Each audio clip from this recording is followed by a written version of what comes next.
It's like a family tree, part of you and part of me.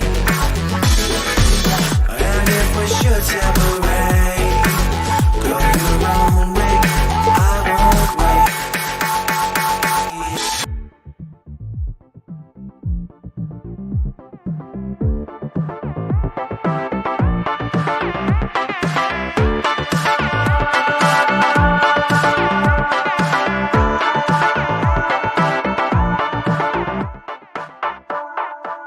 Bring the funk back.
Oh, here we go. It must be Wednesday night, and of course it is. It is Chewin the Fat with the Cap.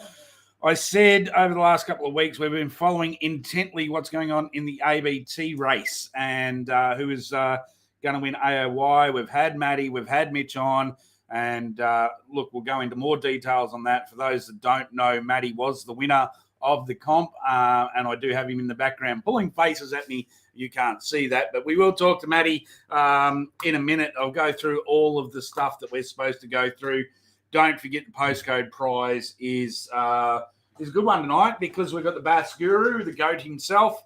We're going to go with a Bass postcode prize. So we've got a Siebel crankbait. We've got a little Bass popper from Berkeley, and we've got a Daiwa basically lipless crankbait, and a couple of Rapala lipless crankbaits as well. So that's the postcode prize for the night. All you have to do is whack your postcode into the comments, and as we have watched the show before, Harry picks one out at random from inside. So The other thing I've got to go over, Harry's Picker Box, you've got to ask a question. We'll pick a random question throughout the night to go into Harry's Picker Box later on to give away a prize out of that. And I've also got to announce this will be the last show I'm doing for this season. I'm going to have about a month off to catch up with a few things off the water, and I'll be back again stronger later in the year with the women's Alacraft Brand Ambassadors program. So we'll be giving away a boat to the ladies at some stage later in and we'll be updating what's happening with the juniors with their boats. So that'll all be in a few weeks' time or a month's time, but I'll keep you updated through my Facebook page on that. State of Origin night. I do apologise to all the New South Wales and Queenslanders there. It is State of Origin night, so look, put in the comments if anyone scores a try or whatever happens in that game. I don't follow it that much, so yeah, State of Origin. I do apologise for that, but I did have to get the last one underway.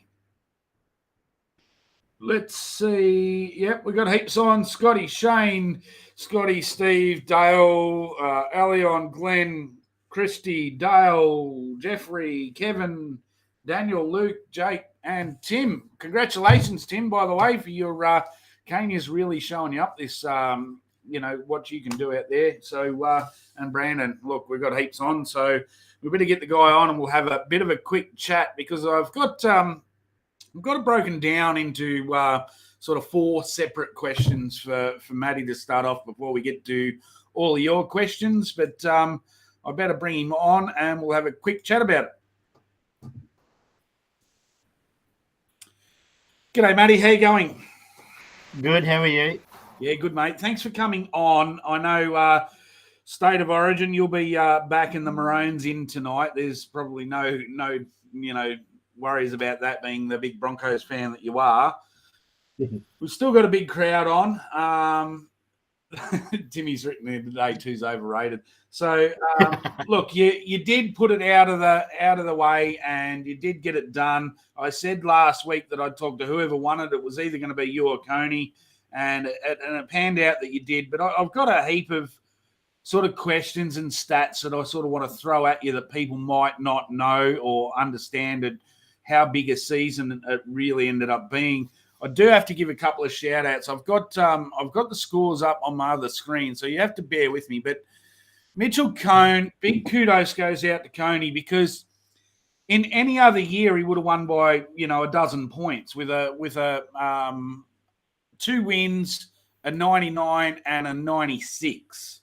Massive year from Coney, and if no disrespect to you, but that massive year, got to give him the big shout out. And then Mr. Consistency himself, Mick Johnson, in 3rd place, 2 98s and 96 and a 95. In any given year, he could have won it as well. Even going down Dane, Tim Oakley, Graham Ford, Keegan, myself, Bill, anyone in that top 10 in a normal year might have got the bickies, but we didn't, and you did, and that's why we're classing you as the new GOAT. You put a photo up on Facebook. Somebody stitched you up with a few shirts.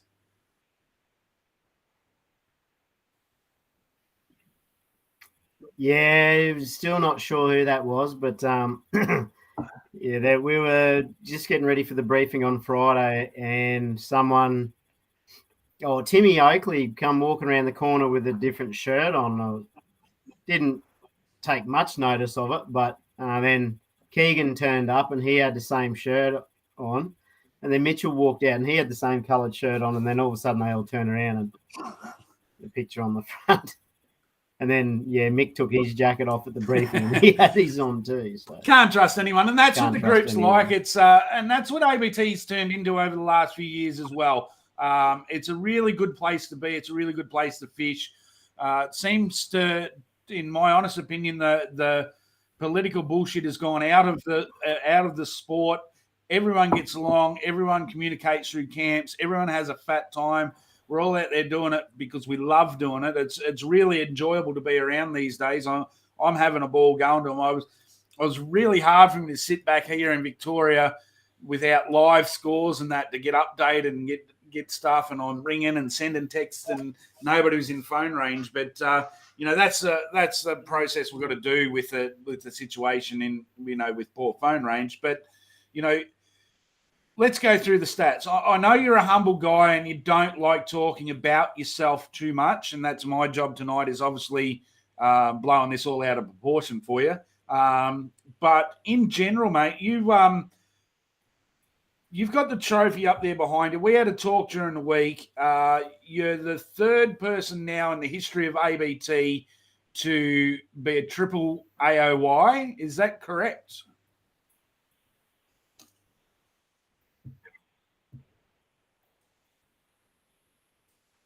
I think so, yeah. So it's Carl, Killer, and myself. Yeah. Yeah. So in saying that, now this is why we want to, we've got to give you the dues that the respect that you really should be receiving in this situation is the fact that you're now up there with the echelon of, and we're talking two absolute gun Australian anglers in Carl and Killer. I mean, I rate Killer just as highly as I rate Carl. So they're both three-time champions, but you are now the first out of the crew that has won 3 in a row. Is that correct?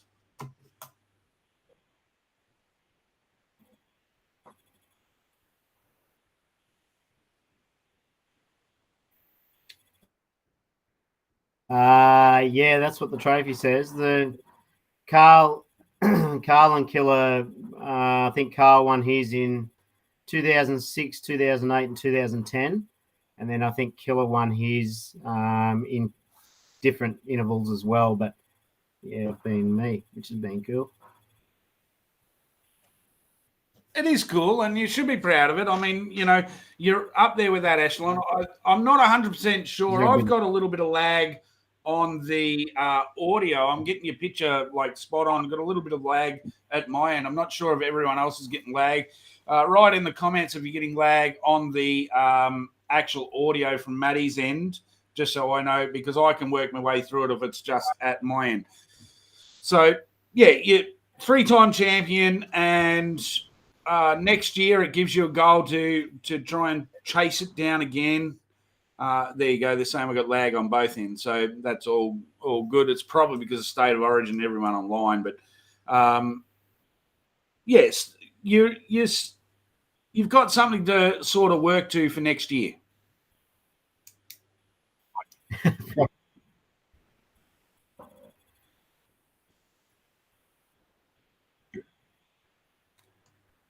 Yeah, that's right.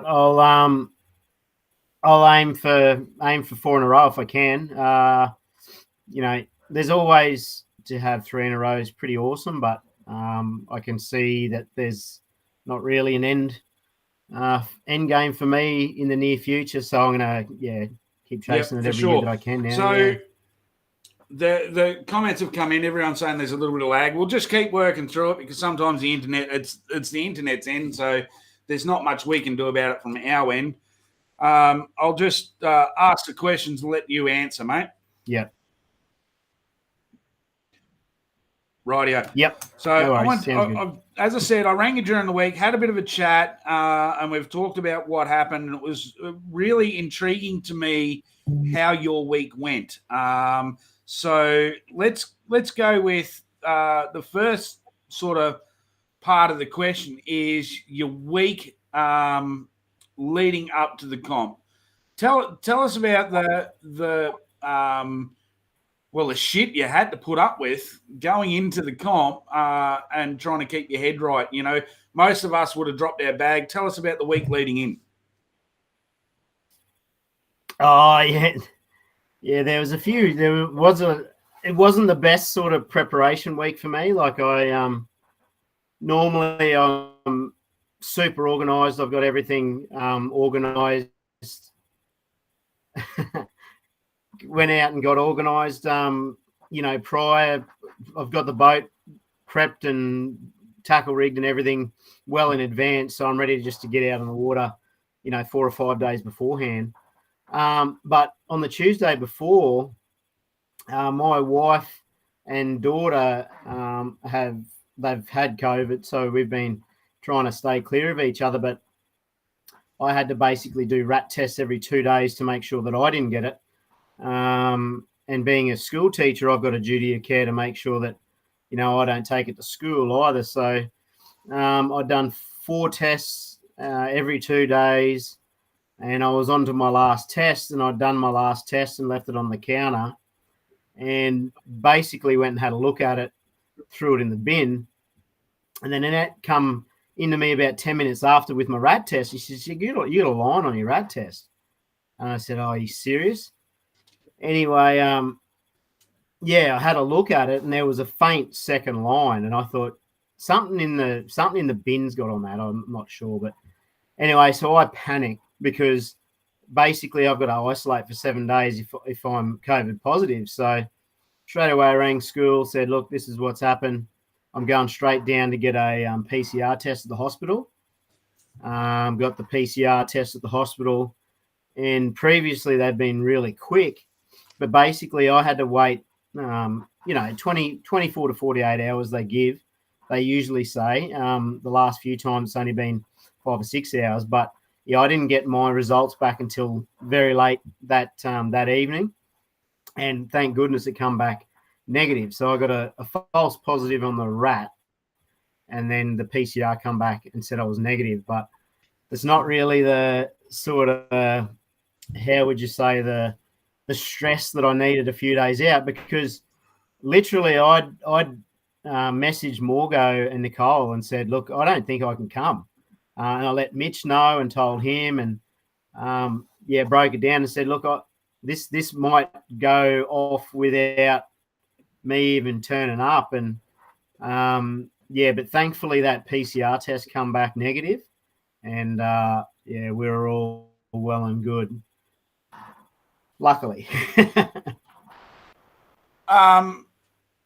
Very lucky, very stressful sort of lead in, and not the lead in that you would have wanted, trying to concentrate on everything else. And you got up there eventually. You got to go out for a Prefish. So take us through Prefish Day. What happened Prefish Day?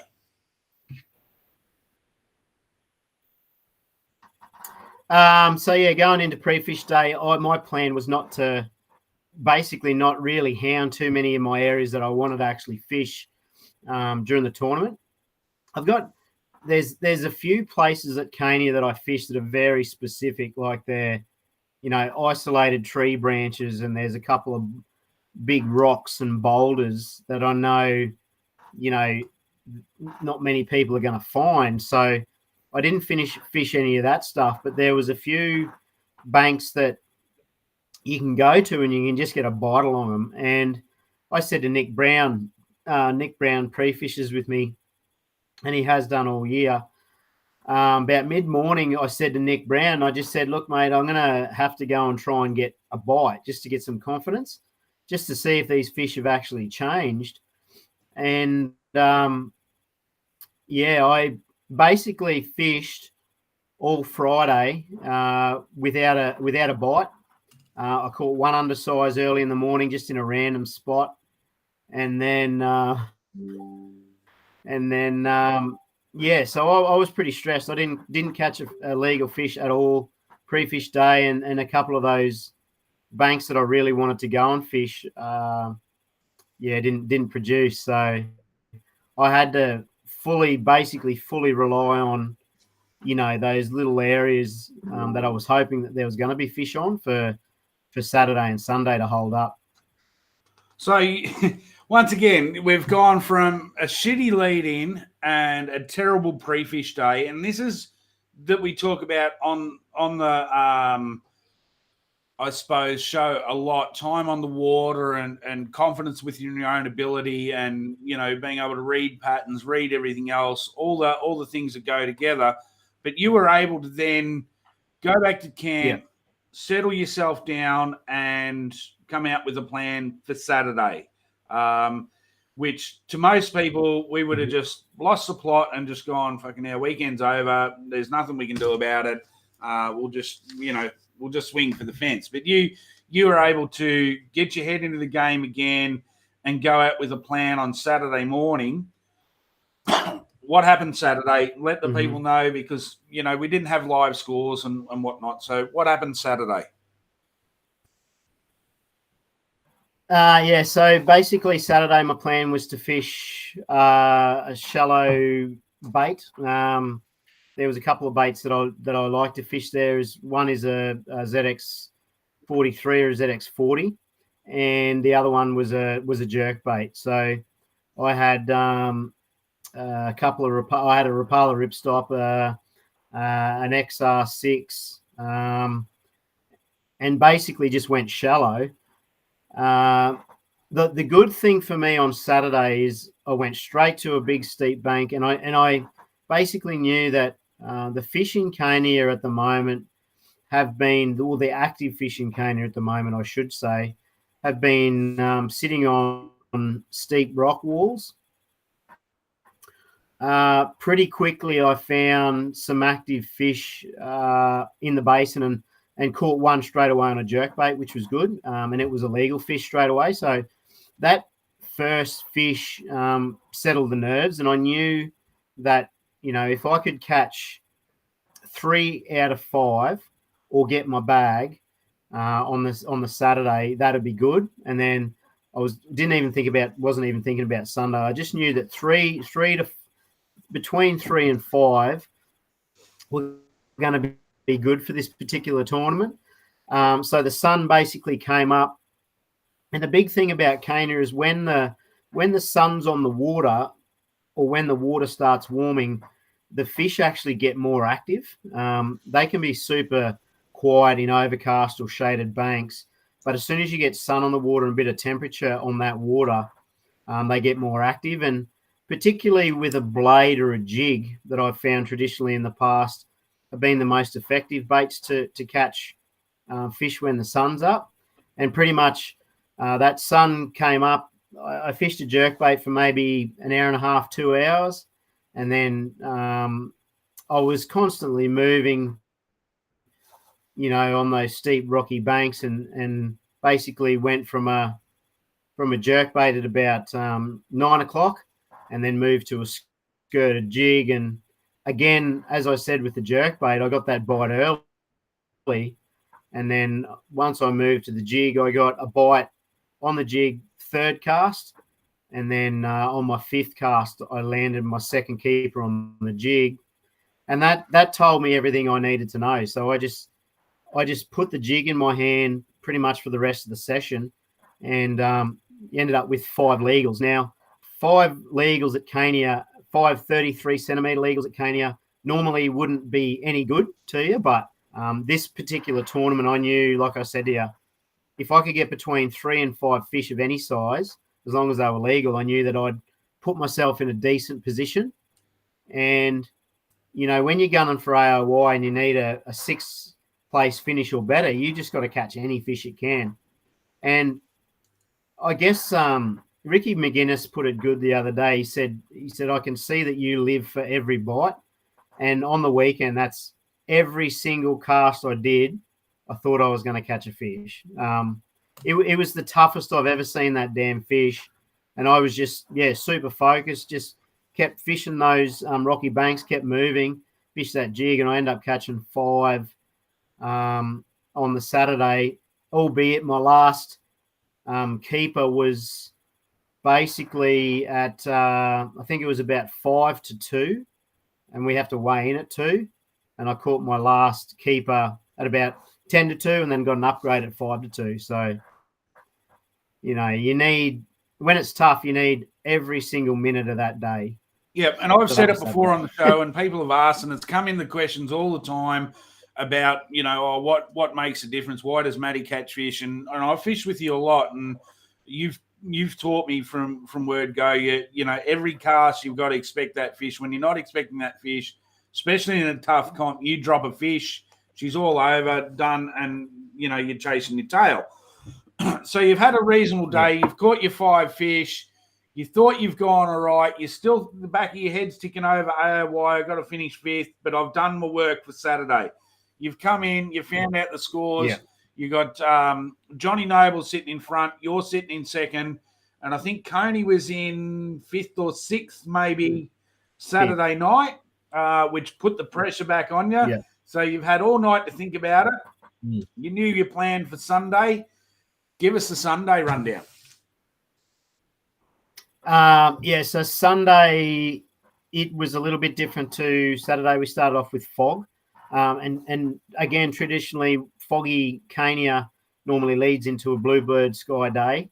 So the fog sort of hung around for maybe about an hour and a half. And then as soon as that fog lifted, bluebird sky, it was, full sun, no wind, and it was going to be, ridiculously tough. A lake without wind, and a bluebird sky day, it can be real tough. And Cania was just that. It was super tough. And basically what I did is I fished a jerkbait for about 10 minutes. And then, I don't know, something told me don't keep fishing it. I fished it for 10 minutes, don't keep fishing it. And then I put a jig back in my hand again. And again, within 3 or 4 casts, I had bites. So I had 2 or 3 bites in that first hour. But I didn't land any fish. I knew that if I just kept the jig in my hand, those fish would come. And I guess the best thing about fishing a jig and knowing and have confidence in, what to expect. I saw Timmy Oakley at about 11:30. Yep. And by that stage, I'd actually lost one really good fish off a bank. Not 100% sure if it was a bass, but basically pitched a jig in. This fish ate it, clunked it, and swam at me. Yeah. And when I hit it, I didn't hit it hard enough. And I know that all I did was pull the hook out of its mouth. I missed another fish on a rock wall that picked it up and swam towards me. Again, didn't pin it. I just hit it enough to pull it out of its mouth. So that was 2. And then just before I saw Timmy at 11:30, I fished to this rock wall, hit this fish. It let go of the jig. And I was watching it on live scope. I could see my jig falling and I could see the fish following it down to the bottom. But instead of going back to the jig, it just sat there. So I wound the jig in real quick, dropped the ZX40 on its head, jigged it once, and it ate the lure again. And as soon as it ate that lure, I knew, and I don't know why, I knew that fish was going to fall off. It lunged a few times and swam and really bent the rod like it was a good fish. But again, that ZX just popped out of its mouth. And I don't know how that stuff happens, but I just had a gut feeling that fish was going to fall off. So we're at 11:30 in the morning. I'd lost 3 fish. And, I knew that my opportunities weren't going to be, too many after that. But again, in the back of my mind, I sort of knew that jig bite was going to get better as the sun heated the water. And I started saying to myself, because I'd seen a few guys by then, and some had Nick Anderson said that he had 2. I think Timmy said he had 1. He told me that he didn't think Coney had any at that stage. So that sort of relaxed me and was just like, okay, I just need to fish for 1 bite, and I just settled with 1 bite. I thought if I can get one between now and the end, we'll be set. So I just kept moving up along this bank. The day before, I'd lost a big fish on a snag, and I pulled up on this little point. There was a stick hanging out off it. I threw my jig in, and as I brought it over the stick, I was thinking to myself, this is when I'm going to get bit. And sure enough, as it hit the bottom, a fish bit at it, didn't eat it. Then I twitched it up off the bottom again and it clunked it properly. I swung and I hit him. And then Ricky was there with a net, and that was 1 fish of about 1 kilo. But when I landed that kilo fish, I yelled like as loud as I could, because I knew that 1 fish was probably going to be enough to keep me in the top 5. And I had to be in the top 5 to get that AOY point, those AOY points that I needed. And then I had to basically just, see what Coney had done. But then again, I had I think I had about an hour left, and I just kept fishing. And then I got to another bank. MJ calls this bank Langer's Bank in particular. It's got a big boulder on it in about 30 feet of water, and I threw the jig in, and I caught a big yellow belly. And then Ricky actually got snagged, and as I was moving back, I was putting pressure on the jig, dragging it down this bank. And, as I was focused on Ricky, a fish bit my jig, and I, knew straight away I hit it. And, that put me with 2. And the second fish was probably a 1.2, and that's when I sort of knew that, I'd probably done enough to maybe put me up into the top 2 again. And again, it all just had to hinge on what Coney had. And so I didn't get any other bites. Went back to the weigh-in, and I just remember Coney coming up the bank, and the first thing he said to me was, "Congratulations, mate. I'm pretty sure you got it." And he told me he'd caught 0. So it was a pretty sort of emotional sort of roller coaster kind of day. Oh, look, and that's it. I mean, that's why you do what you do. That's why we all do it. That whole roller coaster behind the scenes is what tournament fishing's all about. But you had more on the line in the Angler of the Year title up for grabs. You had to finish in Coney had to finish in a certain spot. So there's all these other things. It wasn't just like a normal comp where you might have been chasing Johnny Noble down, which congratulations to Johnny for his win. But you might have been, chasing Johnny down and doing something totally different. But because you had to finish in the top 5, you'd worked out your sums and you worked out what you needed, and you went out there and you did it. So you get back, you're at the weigh-in station, and you're hoping that guys like, I don't know who was in the top 10, Keegan, Timmy Oakley, I think Billy Latimer was up there. So you're hoping those guys didn't come in with a big bag of 5 fish and push you out of that top 5.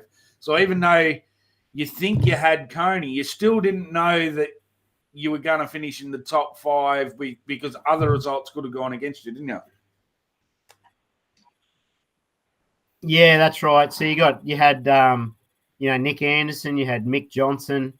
There was a handful of guys, that were around in that top 10 that, if they had caught a decent bag, they could have pushed me back by catching 5. But I was keeping a bit of an eye on the bags that were coming in, and the Sunday was brutal for everyone. I mean, a lot of guys caught none, and the ones that did catch fish had, a lot of them only caught 1s and 2s. So I was kind of lucky in that aspect. If it had been a catch-a-thon, it would have been a different result, I think. But I was just real happy to, or not so much happy. I think more relieved than anything to be able to walk away with it. And again, full credit to Mitch. Like, I never thought that I was safe.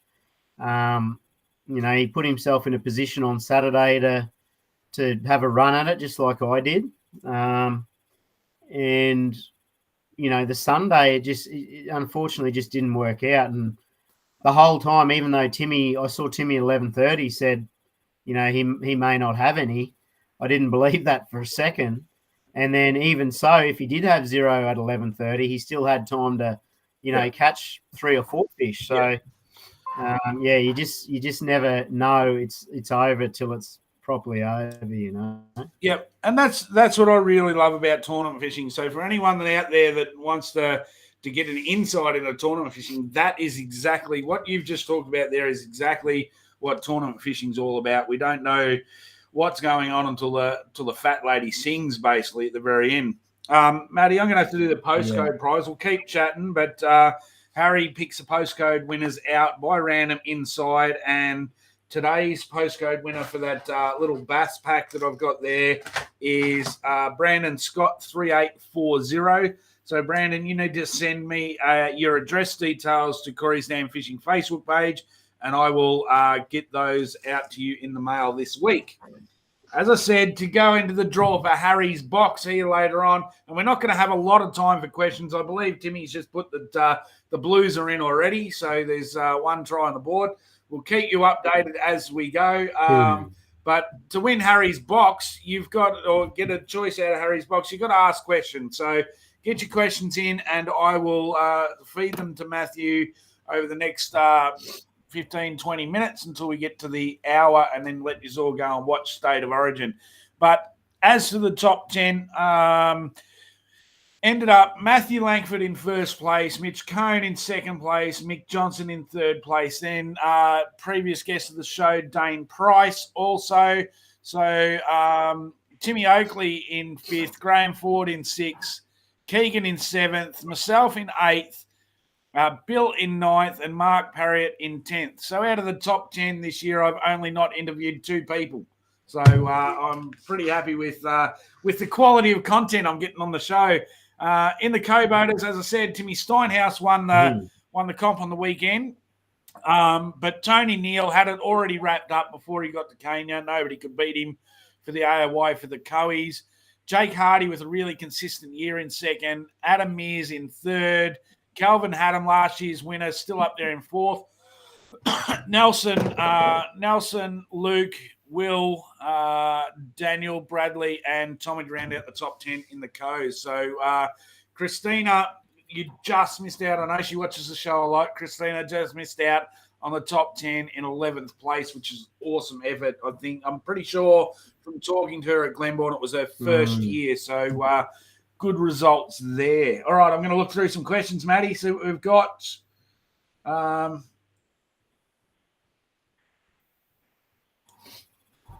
Scotty said, Matt, was it ever a threat of the tattoo that pushed you any harder? No, we really... Does that mean that Coney is going to get your name tattooed on his body somewhere? Oh, imagine that. We never finalised that bet, did we? No, we never really finalised anything with that. There was talks of a tattoo, but we'll see what sort of man was really made because we were both a little bit worried about the repercussions, I think. Yeah, for sure. Daniel Wells wants to know when do the shirts and boat stickers go on sale? Morgo was telling everyone at the briefing that Motackle's going to be selling them. But I'm pretty sure if you get a hold of Mitch Cone Angling Australia, send him a message and he'll probably be able to sort you out. He'll probably give you a free one, I reckon. So hit him up. Everyone hit him up. Send him a message. Just tell him how much of a good bloke he is, and he'll probably give you one. He's got stickers too, so send him heaps of messages. I want them for sure. I'll put them on. All right, let's go. We'll keep going with questions. We've got a couple of serious ones here, which the way that you answer questions, which is always awesome because you take your time, you answer them fully. 4 questions is probably enough to cover us for an hour. So I'll go through the serious ones. Scotty wants to know, if you're unhappy with your cast, do you burn it back in or do you try and make the most of it? It depends. It depends obviously it depends on what you're fishing. So, for example, if I know that I'm fishing a bait that has to be in a particular spot, if I don't land it there, then I'll wind it in straight away. If it's a lure that floats, I basically try and lift it and bounce it back so I can get it back even quicker. But in particular on the weekend, for example, Saturday morning, if I'm not landing that jerkbait within, 10 centimeters of the bank, I burn it back in. I need to have that lure so that it's bouncing off the rocks or bouncing off the sticks, because that's how you get bites. You get bites on deviation off structure. Not all the time, but a lot of the time you do, particularly with a jerkbait or a crankbait. So that's one really important thing. So Definitely, if it's a miscast or whatever, just burn it straight back in and put it where it needs to be. Yep. Because the other thing is, the more practice you got at being or trying to be perfect with your cast, the better you're going to get at it. So that's a good thing. Fishing a jig isn't as necessary. What I worked out on the weekend was a lot of the fish that I was catching on the jig were actually, a lot of the bites I was getting on the jig were actually well off the bank. So it was probably more in 15 to 20 foot where a lot of my bites were coming from. Every now and again, I was getting a bite up shallow, so I'd still pitch it up shallow. But a majority of my better bites I found by the Sunday were definitely coming out deep. So it really didn't matter too much about the jig, but same with the jig. If you're not happy, if you know that there's a stick there and you've missed it by 10 feet, just burn it back in and pitch it back in there again until you're happy with it. So yeah, just the more you do it, the more you burn it back in, the better you'll get it being perfect, if that makes sense. So try and hone your skill to perfection. Yeah, no, for sure. And I think I suppose for me it come into when Bass Nation did their first river round and then ABT started doing river rounds, how important accurate casting was. And, I had to improve my casting throughout. And I think that made me a better pond fisherman as well because of those situations where you just got better at casting in that spot, staying in the zone for longer, for sure. Great question. Yeah, definitely. I like that one. Yeah. If people don't notice with the show, when the good questions come, I do write on the pad here, so you might know that you're in with a shot later on if nobody asks a better question. Let's just go back. Kev had a really good question here too. What was your favourite round of the 2022 season? So you've had 3 wins and a second.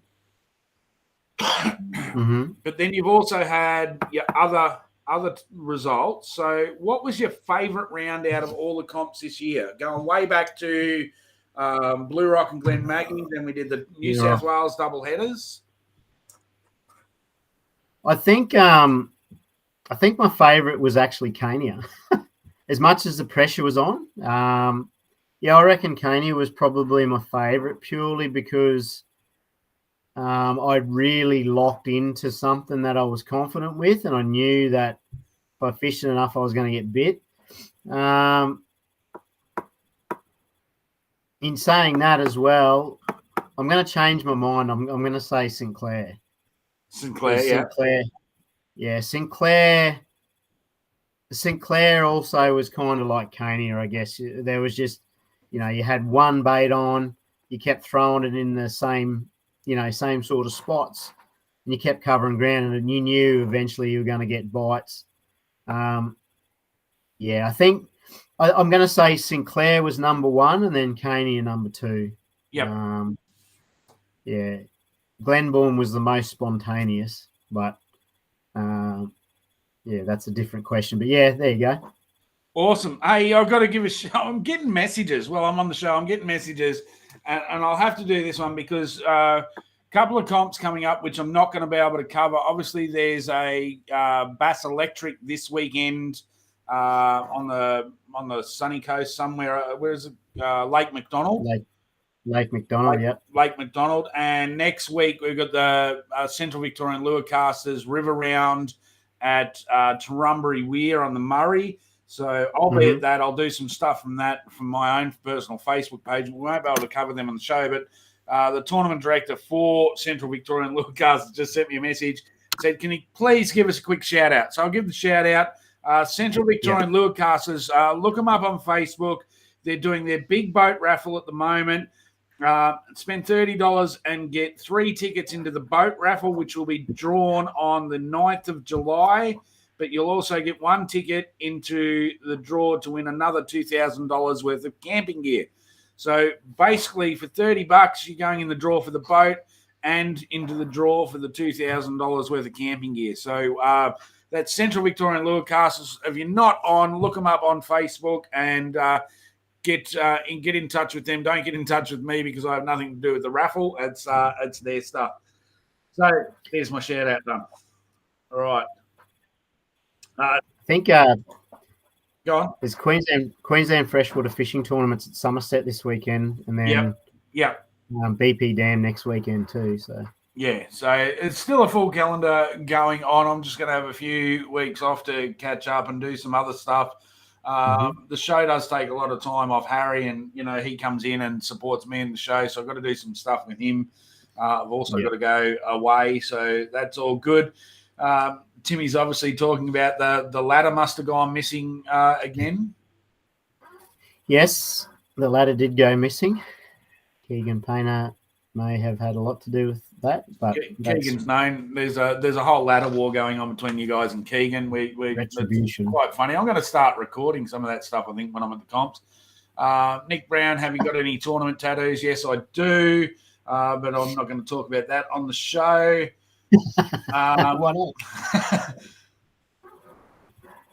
Right, yeah, Shane said, "Hey Matt, is that a cod that you got on the snapped off lure? One of your tinniest things you've ever done in fishing?" So he's talking about AFC. Oh, yeah. That's number one, hands down. The craziest thing about that was on camera, but I've seen some really weird stuff happen in fishing. I've a couple of times. Well, yeah, no, there's been 2 or 3 times that I've caught other people's lures in the weirdest circumstances, like catching it through an eyelet, or you'd be hopping a lure and you catch another lure through the eyelet. I've done that 2 or 3 times, which is real weird, but must be a lot of lures laying down there. That you see some really funny things. You catch 2 fish on the one lure quite regularly. There's just some really strange stuff that happens that, if there wasn't someone else with you, probably wouldn't believe you. Hey, Harry. Hello. Harry's here, which means we better do Harry's pick a box. So what I'll do is I've looked through the questions, all the questions that come through, and I've actually picked the winner for the questions at random tonight. And the winner tonight is going now. I hope I get the last name right. And we haven't actually asked this question yet. We'll get into it after we've done the draw. But Nathan Angie, I think it is ANGEE. Nathan Angie, your question is the random winner from the questions tonight. What you need to do, I'm going to ask your question. Then you've got to basically write in the comments whether you want to. I'm just going to go full screen with this, so I'll get this right. We'll go the other way. Hang on. So Harry's got to pick a box here. He's going to pick out something at random. So pick something out, Harry. And Nathan, you need to tell us. We're not going to tell you what it is, but you need to tell us whether you want what Harry's picked you out or what's in the Magic Harley box. All right. So I know it's in the Harley box.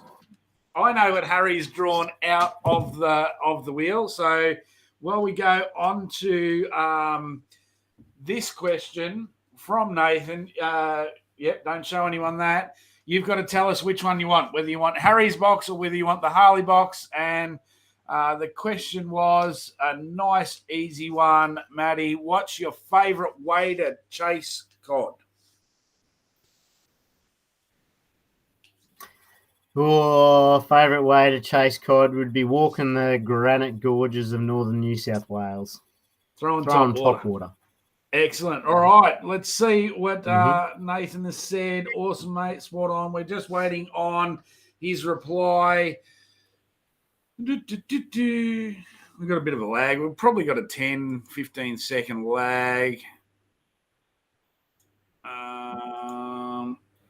Harry's box. Hey. All right. So you can tell them what they've won, and I'll go and get the prize. You have won Wilson prize. Oh, I fell off the chair. Yes, you have won a Wilson prize. Wilson prize. So which is a. You can stay in there, mate. I'll get to the side. Oh. All right. I'm sitting down now. One of the big ones. $200 reel. All right. Big prices. Let's bring this back the other way. So because you stayed with Harry's, you actually got the ATC reel. Beautiful little bass reel, this one. Recommended retail price over a couple $100. So that's a really cool reel that you've won out of that. The picker box prize is actually a couple of football jigs. So you've done really well by staying with Harry's prize. That's a valiant reel. It's like the listeners always stick with Harry's prize. Harry reckons just stick with Harry's prize. So Don't trust the box. well done, mate. We'll post them out. So Nathan, what you have to do is send me your details to Corey's Dam Fishing Facebook page, and I will get that posted out with you. For people that haven't won a prize on the show, they are totally random. We do random draws for everything, and we post them. Yeah, sometimes it feels rigged, but it's always random. And Harry writes a handwritten note to everyone asking them to send in photos of them either catching a fish if they've got lures, or photos with the hats and reels and that. And quite regularly I get them in. So I might do a collage in the coming weeks of all the people that have sent stuff in. I've got little comments with them catching fish on the lures and stuff like that, which is really cool. But Harry does go to a lot of trouble for the show, and I do appreciate it. That's why I'm having a little time off to spend some time with him. So thanks, mate. I will let you go to bed now. I'll say goodbye to everyone. Oh, I love you all, but on a romantic way. I'm gonna Give us a thumbs up on the way past. There it is. There we go. Thanks, mate. I will. And I'm off. And you're off. All right. I'll bring Langers back in there. All right. Thanks for that question. And that's what it is. It's all random. Nathan, you've got that wonderful little reel there. And Brandon, you've got the postcode pack. So let's go through and finish these questions off so people can get to the state of origin, because there is a doozy there that I want to leave for last. Just going back through.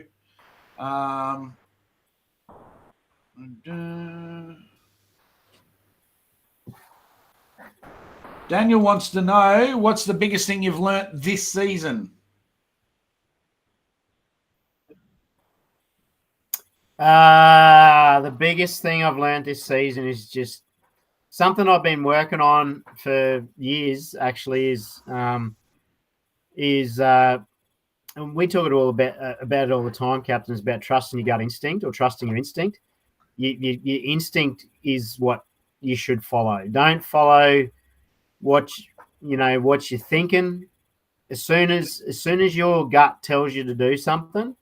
So if you're going somewhere or moving up a bank, and all of a sudden you think to yourself, I need to be going to fish at that rock wall that I found 2 years ago. Go and fish the rock wall you found 2 years ago straight away. Don't think about it, just do it. And I talked to Mick about it a lot. That's what won me Blue Rock, and it won me Sinclair, and it won me Glenbourne. Is back yourself, trust your gut, follow your instinct. And it more times than I can poke a stick at is it's worked. It's a lure color, it's a type of retrieve, it's a particular bank, it's a technique. Whatever your gut tells you to do it. Because there's probably a reason that it's telling you that. It's probably because it's right. Yeah, because you can't tap that part of your brain that tells you this sort of stuff. You got to, as you said, we call it a gut, but it's that thought process that goes on behind the scenes that you're not really paying attention to. The more you can pay attention to that, the better you're going to be. I know for a fact we talk about it a lot. We've done it ourselves in teams comps and whatnot, and you just randomly go, pick that up. And early on in my career, I used to always hate one of my biggest hates when I was, in my rookie years and whatnot, was you'd tie something on, or you'd think about something out in the boat, go, I should do that. No, I'll just stick with this. And then you get back and the winner says, I tied on this and I won the comp on it. And you've had it tied on all weekend but not thrown it. But you thought about it 3, 4, 5, 6 times over the weekend. So, go with the gut. Yep. Timmy reckons Queensland's in. So, scores must be back even. Well, that's good. Excellent. That's what I like to hear. Kev's got a funny one there. We want to go to Bos question because this is actually a really long question, but it's a great one. Matty, how did you find the change with everyone having to catch their own fish this year? Did it put any extra pressure on you trying to get the nonny onto fish, or did you think much about it, or you just followed your own game plan, that sort of thing? What were your thoughts on that? Yeah, there was a little bit of a change, I guess, in a sort of tactical perspective. I know in the past I used to get co-anglers to come and fish next to me a lot, but not so much this year for obvious reasons. You're trying to catch your own fish. So there's a pro and a con, I guess, in catching your own fish, but I know that this year I was way more thorough than I'd normally be.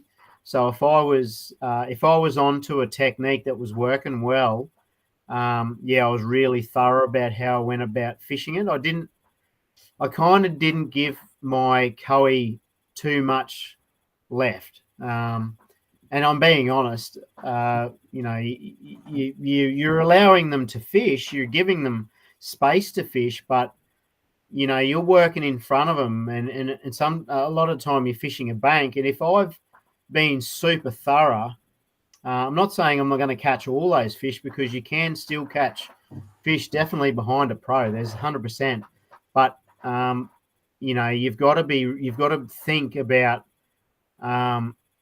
if you're a Coey, you've got to really think about what the pro is throwing, and don't throw the same thing, because he's covered the water in front, and if he's thorough, he's going to do it well. So think outside the box and try and throw something different, because if you do that, then you got more of a chance of catching fish behind a thorough pro. But it definitely did change the way that I fish. I was definitely more thorough. I wasn't really thinking too much, I guess, about the co-angler as what I normally would. But that's just the nature of the game. I guess sometimes you got to be, kind of selfish in a sense. But, if I've got a really, really good bag, definitely the Coey's going to get really treated really well. And that's kind of just the nature of the game in a sense. But yeah, there's so much behind the different ways that how would you say, the different contexts of tournaments and how they're set up and the tactical ploys that you use. And that, having your own fish to catch this year was just another one that you had to adapt to. Yeah. Yeah, for sure. Have you ever thought about going into politics? You reckon I was sitting on the fence a bit? No, not sitting on the fence, but you answered truthfully, and that's what it's about. You're still out there to catch your own fish. That's fine. And you are thorough. I do agree with you 100% that Coeys need to think like a Coey, not like a pro. So it's no use getting shitty and saying, I should be doing this, should be doing that. It's kind of a switch baiting sort of scenario. If you've missed a fish or it's come out and looked at your lure but hasn't taken it, the Coey is quite within his right to throw something different in there to catch that fish. That's, just part and parcel of it. So they need to think like a Coey for sure, 100%. Yeah. New South Wales in again, but no try, says Timmy. So we've got good news. We've got a couple of last questions. We're going to do these last two questions because we want to go and watch. There's one in here. Declan Betts wants to know, when you're making your Brim tournament debut, you ever going to turn into a salty fisherman? There's talk of it. Talk of it. You dominated the bass. It's just leaving. Let's just put it this way. I won't be putting my boat in the water. But, yeah, me and Mick are going to come and do one or two. Excellent. And Steve Sutton wants to know, what jig weight do you prefer to start with, and do you start with the particular colour? We had Dane on a couple of weeks ago, or about a month ago, and he was all brown. He was all blue. That was all he threw. He didn't throw any weird and wacky colours. But, what weight jig do you start with? I I think just a good weighted jig is a 3/8 of an ounce. If you're fishing, you got to think along the lines of what sort of depth you're fishing. If you're fishing super shallow, fish light. So you can use a 1/4 ounce or a 3/8 ounce. But then if you're fishing a steeper rock wall, you can use a 3/8, a half, or a 5/8 of an ounce. So that 3/8 of an ounce just sort of covers everywhere. The color, I just use straight black. You can't go wrong with black. And a trailer, black trailer. 3/8, black. Simple. There you go. Awesome. Yep. Hey, there's a couple of funny comments coming in towards the end of the night. I won't have to go over any of them. Have you got anything major coming up leading into the end of the year, or you got some time off now? What are you up to? The good thing about what I'm up to at the moment is I get to be home a lot more now, which is going to be good. So I'm going to be home right until up to when it's going to get busy for us around September. I got some different sponsorship arrangements coming up, and I have changed a brand which I haven't done forever, which has been different. So I've had to adjust to that. I'll let everyone know what's happening with that soon. But all my major sponsors that I've been with for years are still there, and I'll never leave them. But I have had to make a change, and a few guys would probably already know that already. But the end of the year, around October is going to be really busy, family-wise especially. So I'm going to have to juggle a few things there. But we got some really, really big opportunities coming up at the end of the year that the news of that will let out later in the year. We sort of don't want to, go, spruiking about things yet, because things may change with, the baby coming along in September, which is before that. So we don't want to jump the gun or anything. But some really, really big opportunities. I probably won't be able to fish the grand final this year, unfortunately. I'm going to probably have to miss another couple of big events as well. But it's going to be a busy end of the year, put it that way. Until then, it's going to be focus on family and a bit of guiding.